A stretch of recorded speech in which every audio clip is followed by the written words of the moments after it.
নমস্কার, ভতেশা study class চ্যানেলে তোমাদের স্বাগত। তোমাদের জন্য দারুণ সুখবর। পরপর দুটি নোটিফিকেশন জারি হয়েছে ইন্ডিয়ান রেলওয়ের তরফ থেকে।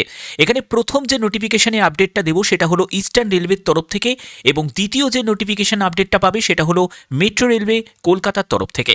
এখানে তোমাদের যে আবেদন করতে গেলে যোগ্যতা যেটি প্রয়োজন সেটা হলো 10th পাস। এখানে তোমার যদি মাধ্যমিক পাস যোগ্যতা থাকে তাহলে তোমরা আবেদন করতে পারবে। ছেলে মেয়ে উভয় প্রার্থীরাই আবেদন করতে পারো। ঠিক আছে, সম্পূর্ণ গুরুত্বপূর্ণ আপডেটটা এই ভিডিওর মাধ্যমে তুলে ধরছি। তো প্রথম নোটিফিকেশনে চলে যাচ্ছি, সেটা হলো ইস্টার্ন রেলওয়ের তরফ থেকে। এখানে আবেদন করতে গেলে তোমাদের অ্যাটলিস্ট 10 পাস যোগ্যতা প্রয়োজন, অর্থাৎ মাধ্যমিক পাশের ক্যান্ডিডেট প্রত্যেকে এখানে এলিজিবল আছো। এখানে পরবর্তী যেটি বলা হয়েছে, should have working knowledge in simple English, অর্থাৎ ইংলিশে তোমাদের পড়তে পারার মতো জ্ঞান থাকতে হবে, কারণ তোমাদের স্টেশনের নাম, তারপরে হচ্ছে টিকিটের ভ্যালু, এগুলো পড়ার জন্য। এর জন্য কপি অফ এডুকেশনাল কোয়ালিফিকেশনের সার্টিফিকেট এগুলো অবশ্যই তোমাদের অ্যাপ্লিকেশন ফর্মের সাথে অ্যাটাচ করতে হবে। দ্বিতীয় যে কন্ডিশন সেটা হলো applicant must submit along with application copy of medical certificate, অর্থাৎ তোমাদের একটি মেডিকেল সার্টিফিকেট এর সঙ্গে অ্যাটাচ করতে হবে অ্যাপ্লিকেশন ফর্মের সাথে। ঠিক আছে, এই মেডিকেল সার্টিফিকেট তোমরা কোথায় পাবে? কোনো হেলথ সেন্টার থেকে পেয়ে যাবে। এছাড়া বিভিন্ন ডক্টর আছে, হসপিটাল থেকে তোমরা পেয়ে যাবে যে একটা মেডিকেল সার্টিফিকেট তোমাদের নিতে হবে। ঠিক আছে, পরবর্তী যেটি আছে সেটা হলো any application received without any one or more above required documents, অর্থাৎ যে যে ডকুমেন্টসগুলো আমি তোমাদের বলবো সেই ডকুমেন্টের মধ্যে যদি একটি ডকুমেন্টসও যদি তুমি মিস করে যাও তাহলে কিন্তু তোমাদের এই আবেদন রিজেক্ট হয়ে যাবে। অবশ্যই তোমাদের এই জায়গাটা খেয়াল রাখতে হবে, এবং তোমাদের যখন পরবর্তী সময়ে ফাইনাল যারা ডাক পাবে সিলেক্টেড ক্যান্ডিডেটদের অরিজিনাল ডকুমেন্টসগুলো কিন্তু চেক করা হবে। ঠিক আছে, আচ্ছা এবার দেখে নাও যে তোমরা কিভাবে ফর্মটা ফিল আপ করবে। ফর্ম ফিল আপ করার জন্য এরকম একটি ফর্ম তোমাদের আছে, সেটা আমি ডেসক্রিপশানে দিয়ে দেবো এই ফর্মের পিডিএফটা। এখানে তোমাদের একটি পাসপোর্ট সাইজের ছবি লাগিয়ে এখানে সেলফ অ্যাটেস্টেড করে দিতে হবে, এবং এখানে তোমাকে স্টেশনের নাম তোমাকে উল্লেখ করে দিতে হবে। পরবর্তী হচ্ছে যে অ্যাপ্লিকেন্ট যে আবেদন করছে তার নাম এখানে হবে, ফাদার বা হাজব্যান্ডের নেম, যারা বিবাহিত মহিলা আছো তারা হাজব্যান্ডের নেম এখানে উল্লেখ করবে। তোমার এজ, তোমার ডেট অফ বার্থ এখানে মেনশন করবে, এবং ডেট অফ বার্থের সাপেক্ষে যে ডকুমেন্টস সেটা হলো ডিওবি সার্টিফিকেট অবশ্যই দিতে হবে। এছাড়া তোমাদের 10th অ্যাডমিট কার্ড হলেও হয়ে যাবে, কারণ 10th অ্যাডমিট কার্ডেও তোমার ডেট অফ বার্থ মেনশন করা থাকে। এরপরে হচ্ছে এডুকেশনাল কোয়ালিফিকেশানের সার্টিফিকেট অবশ্যই তোমাদের প্রয়োজন, 10th সার্টিফিকেট, 10th মার্কশিট সেটাও কিন্তু সঙ্গে অ্যাটাচ করবে। ওকে, পার্মানেন্ট অ্যাড্রেসের মানে সম্পূর্ণ রেসিডেন্সিয়াল অ্যাড্রেসের যা আছে সেটা কিন্তু তোমাদের দিতে হবে। কাউন্সিলরের কাছ থেকে তোমরা রেসিডেন্সিয়াল সার্টিফিকেটটা নিয়ে নেবে। এছাড়া তোমাদের পঞ্চায়েত প্রধানের কাছ থেকেও কিন্তু তোমরা নিতে পারো।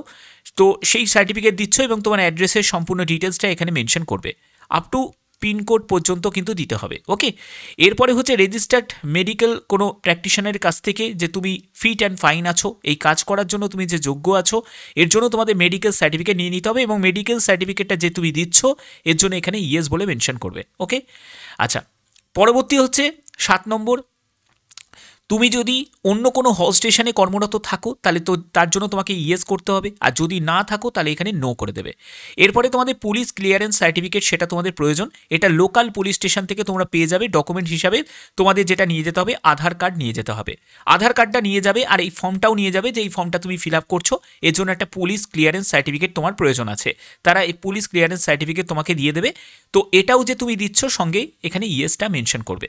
এরপরে তোমাকে আধার কার্ড অথবা ভোটার কার্ড বা যে কোনো একটি গভর্নমেন্ট আইডি প্রুফ তোমাকে এখানে দিতে হবে। ঠিক আছে, তো যেটাই তুমি দিচ্ছ না কেন, যদি তুমি ভোটার কার্ড দাও তাহলে ভোটার কার্ড বলে লিখলে ভোটার কার্ডের নাম্বারটা এখানে মেনশন করবে। ঠিক আছে, এর পরবর্তী হচ্ছে তোমাদের টেলিফোন নাম্বার, অর্থাৎ তোমার মোবাইল নাম্বারটাই এখানে দিয়ে দিও, অসুবিধা কিছু হবে না। এনক্লোজার মানে কতগুলো ডকুমেন্টস সঙ্গে তুমি অ্যাটাচ করছো, সেই ডকুমেন্টসগুলো মানে 3টে 4টে 5টা 6টা যতগুলো তুমি ডকুমেন্টস দিচ্ছ সেই ডকুমেন্টসগুলো তুমি এখানে সংখ্যায় লিখে দেবে। যদি পারো আরও ভালো হয়, সেটা হলো 1 নম্বর যে ডকুমেন্টস সেটা ডিওবি লিখলে, 2 নম্বর যে ডকুমেন্টস সেটা এডুকেশনাল সার্টিফিকেট মানে 10th সার্টিফিকেট দিলে। তো এটা যদি ছোটো ছোটো করে লিখে দিতে পারো সুন্দরভাবে তাহলে ঠিক আছে, আর না হলে তুমি সংখ্যায় দিয়ে দিতে পারো যে 4টে কি 5টা যে ডকুমেন্টস দিচ্ছ সেটা তুমি মেনশন করে দিতে পারো। ওকে, এখানে আর একটা ব্যাপার বলে রাখি, যদি তোমার হায়ার কোয়ালিফিকেশান থাকে, যদি তোমার হায়ার কোয়ালিফিকেশান থাকে মানে উচ্চ মাধ্যমিক পাস বা গ্র্যাজুয়েশন, সেটাও তুমি মেনশন করতে পারো। এরপরে তুমি ডেটটা দেবে, যে ডেটে তুমি অ্যাপ্লিকেশন ফর্মটা জমা করছো বা বাই পোস্টে পাঠাচ্ছ সেই ডেটটাই কিন্তু এখানে মেনশন করবে। এরপরে তোমাকে প্লেসটা দিতে হবে, এখানে তোমাকে সই করতে হবে, এখানে অবশ্যই ক্যান্ডিডেটকে সই করতে হবে। এরপরে তোমার নাম, এখানে সম্পূর্ণ তোমার নামটা ক্যাপিটালে লিখবে, সন অফ বা ডটার অফ, ঠিক আছে, বা ওয়াইফ অফ, এখানে কিন্তু তোমার হাজব্যান্ডের নেম বা তোমার বাবা কিংবা মায়ের নাম কিন্তু এখানে উল্লেখ করতে হবে। এর পরবর্তী এখানে একটি সই করতে হবে তোমাকে আবার, এবং এখানে ডেট এবং এখানে প্লেসটা মেনশন করতে হবে। কী কী ডকুমেন্টস নিড আছে অলরেডি তোমাদের বলে দিয়েছি, এই সব ডকুমেন্টসগুলো কিন্তু তোমাদের প্রয়োজন। অবশ্যই ডকুমেন্টসগুলো সেলফ অ্যাটেস্টেশন করে দেবে। সেলফ অ্যাটেস্টেশন মানে হচ্ছে তোমাকে এখানে লিখতে হবে সেলফ অ্যাটেস্টেড বলে এরকম লিখবে, ঠিক আছে, সেলফ অ্যাটেস্টেড বলে লিখে তারপরে তোমার এখানে সই হয়ে যাবে এবং তোমাকে ডেটটা দিয়ে দিতে হবে। ওকে, ডেটটা দিয়ে দিতে হবে। এই হচ্ছে তোমাদের ডকুমেন্টসের জেরক্স কপির ওপর তোমাদের করতে হবে। বোঝা গেল? আচ্ছা, এবার এখানে তোমাদের যে আবেদন করতে গেলে এই জায়গাটা তোমাদের এখানে মেনশন করা আছে যে কী টাইপের তোমাদের কাজ হবে। সেখানে হচ্ছে টিকিট বুকিং স্টাফ হিসাবে তোমাদের কাজ করতে হবে, এবং এখানে তোমাদের আবেদনপত্র পাঠানোর যে ডেট এবং কোথায় পাঠাতে হবে সেটা কিন্তু এখানে মেনশন করা আছে।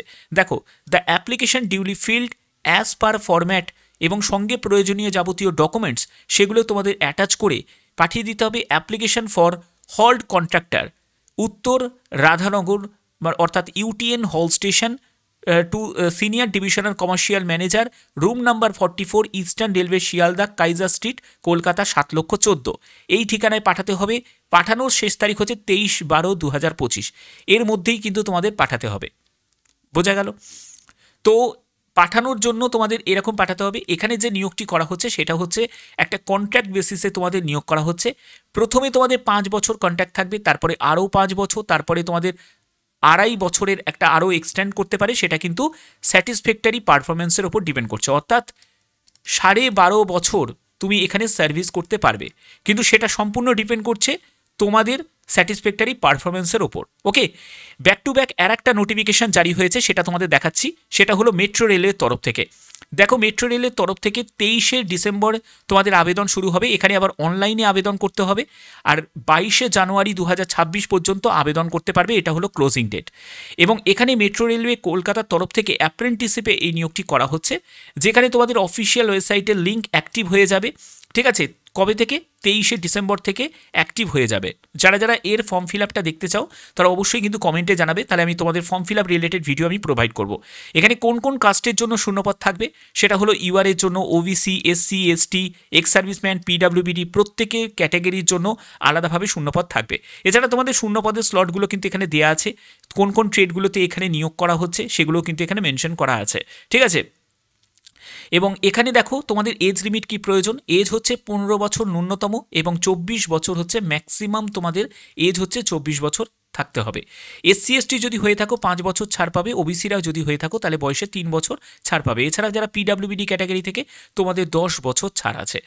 এখানে পরবর্তী যেটি বলা হয়েছে এডুকেশন কোয়ালিফিকেশন। এডুকেশন কোয়ালিফিকেশন হচ্ছে 10th পাস, সঙ্গে 50% তোমার নাম্বার থাকতে হবে, এবং এনসিবিটি বা এসসিবিটি যে কোনো একটি কিন্তু সার্টিফিকেট সঙ্গে তোমাদের থাকতে হবে।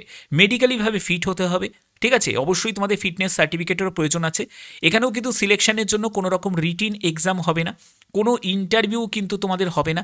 এখানে যেটা হবে সেটা হলো তোমাদের 10th যে মার্কস আছে সেই মার্কস এবং তোমাদের এনসিবিটি সার্টিফিকেট, এনসিবিটির যে নাম্বার সেই নাম্বারের পার্সেন্টেজ দুটোকে কম্বাইন করে, অর্থাৎ আইটিআইয়ের যে নাম্বারকে কম্বাইন করে তোমাদের মেরিট লিস্ট প্রিপেয়ার হবে। ওকে, বোঝা গেল? আচ্ছা, এবং পরবর্তী সময় তোমাদের ডকুমেন্ট ভেরিফিকেশনের জন্য ক্যান্ডিডেটকে ডাকা হবে। অ্যাপ্লিকেশন ফিস এই মেট্রো রেলওয়ের জন্য তোমাদের অ্যাপ্লিকেশন ফিস কিন্তু লাগছে, যেখানে 100 টাকা আবেদন মূল্য তোমাদের দিতে হবে, এবং এই 100 টাকা আবেদন মূল্যের ক্ষেত্রে ছাড় আছে। দেখো, এসসি, এসটি, পিডাব্লিউবিডি এবং তুমি যদি একজন মহিলা প্রার্থী হয়ে থাকো তোমার কোনো আবেদন মূল্য লাগবে না। ওকে, আবেদন করার জন্য অফিসিয়াল ওয়েবসাইটে ভিজিট করবে, সেখান থেকে তোমরা আবেদন করতে পারো mtp.indianrailways.government.in। এটি হলো পরপর দুটি নোটিফিকেশনের আপডেট তোমাদের কাছে পৌঁছে দিলাম। আবেদন করার জন্য অবশ্যই তোমাদের scan photograph, scan signature, 10th marksheet, ITI certificate, এগুলো কিন্তু সবই প্রয়োজন আছে।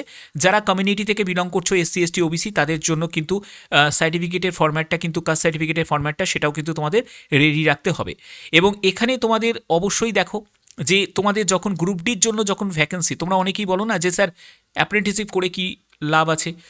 এ লাভটা কি আছে সেটা দেখে নাও।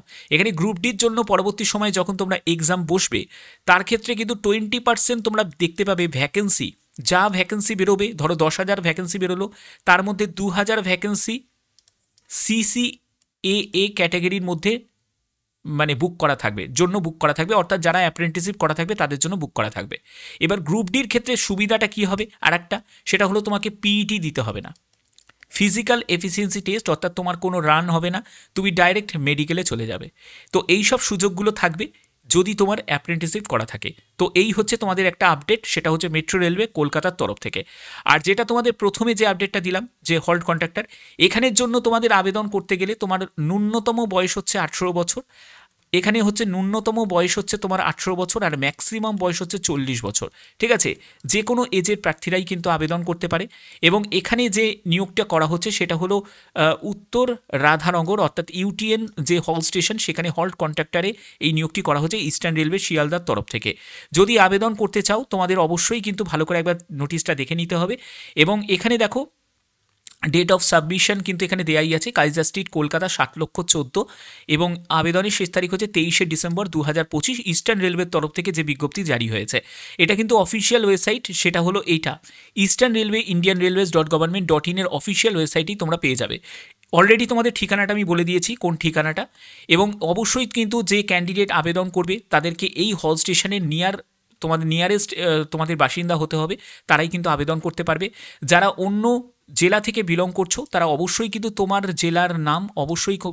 জেলার নাম কিন্তু প্রত্যেকে কমেন্টে জানাবে, তোমার জেলার নাম, তোমার ডিস্ট্রিক্টের নাম জানাবে। এবং তোমাদের যে নিয়ারেস্ট রেলওয়ে স্টেশন আছে সেটাও কিন্তু অবশ্যই তোমরা কমেন্টে প্রত্যেকে জানাবে। ওকে, কমেন্টে প্রত্যেকে জানাবে যে তোমাদের নিয়ারেস্ট রেলওয়ে স্টেশনের নাম কি, কারণ পরবর্তী হতেই পারে যে তোমাদের নোটিফিকেশনের আপডেট চলে এলো, যখনই আপডেট আসবে অবশ্যই সেই আপডেট তোমাদের কাছে পৌঁছে যাবে। তো আর এখানে তোমাদের বেতন লেভেলের বলে রাখি, এখানে একটা কমিশন ভিত্তিতে ব্যাপারটা থাকবে, কারণ যে পরিমাণে তোমার টিকিট সেল হবে তার উপর তোমাদের একটা পার্সেন্টেজ তোমাদের ধার্য থাকবে। ঠিক আছে, এই পার্সেন্টেজ তোমাদের একটা কমিশন থাকবে। তো এই হচ্ছে তোমাদের সম্পূর্ণ বিস্তারিত তথ্য যেগুলো তোমাদের কাছে ক্লিয়ার করলাম। ইস্টার্ন রেলওয়ে শিয়ালদার তরফ থেকে এই বিজ্ঞপ্তি জারি হয়েছে। তোমরা অবশ্যই কিন্তু তোমাদের নিয়ারেস্ট রেলওয়ে স্টেশনের নামটা প্রত্যেকে কমেন্টে জানিয়ে দাও যারা যারা এই ভিডিওটা দেখছো, কারণ পরপর কিন্তু নোটিফিকেশন আবার জারি হচ্ছে। প্রত্যেকে কিন্তু আবেদন করতে গেলে অবশ্যই কিন্তু তোমাদের সেই আপডেটটা আমি পৌঁছে দেবো যদি তোমরা তোমাদের জেলার নাম এবং তোমাদের নিয়ারেস্ট রেলওয়ে স্টেশনের নাম যদি তোমরা কমেন্টে জানাও। তো আশা করি ভিডিওটা ভালো লেগেছে। এরকমই গুরুত্বপূর্ণ আপডেট পাওয়ার জন্য অবশ্যই বলবো চ্যানেলটিকে সাবস্ক্রাইব করে রাখো, বেল আইকনটাকে অল করে রাখো। এখনের মতো এটুকুই, ধন্যবাদ।